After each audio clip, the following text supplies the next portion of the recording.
आप सबों के लिए आज एक झूमर गीत लेकर के आई हूँ। तो फ्रेंड्स, मेरा ये गीत अच्छा लगे तो आप सब मेरे चैनल को लाइक शेयर एंड सब्सक्राइब करें। प्लीज मुझे कमेंट करके बताएंगे मेरा गीत कैसा था। तो आइए सुनते हैं। से जी आप सुतबा सैया, से जी आप सुतबा सैया, हमरा से मुहवा मोड़ के तारतिया हमेशा पनमा देखे, लगब के हुआर के तारतिया हमेशा पनमा देखे, लगब के हुआर के तारतिया हमेशा पनमा देखे। 4 दिन ला छुट्टी लेके आवेला तू घरवा, दिन भर मिलेला अपन साथी आई यारवा।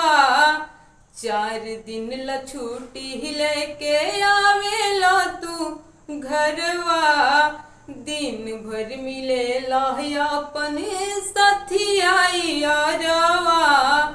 जई बानो करिया अब की, जई बानो करिया अब की, हमरा के छोड़ के तो मनवा हमर ध्यानवा धारे, लाग के हुआर के तो मनवा हमर ध्यानवा धारे, लागी के हुआर के तारतिया हमेशा पनमा देखे, लगब के हुआर के तारतिया हमेशा पनमा देखे।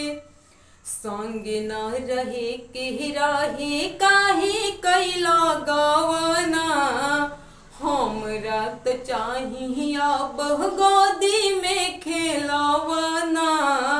संग न रहे के राहे काहे कैला गवाना, हमरा तो चाहिए बह गोदी में खेलावाना।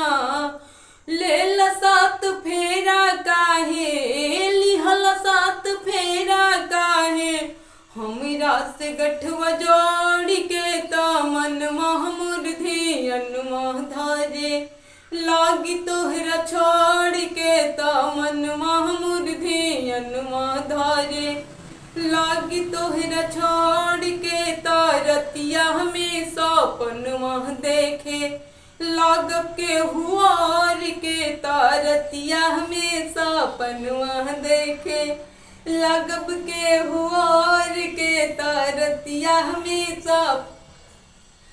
से जी आप सुतबा सैया, से जी आप सुतबा सैया, हमरा से मुहवा मोड़ के ता मनवा हमर ध्यानवा धारे, लागी के हुआर के तारतिया हमेशा पनमा देखे, लगब के हुआर।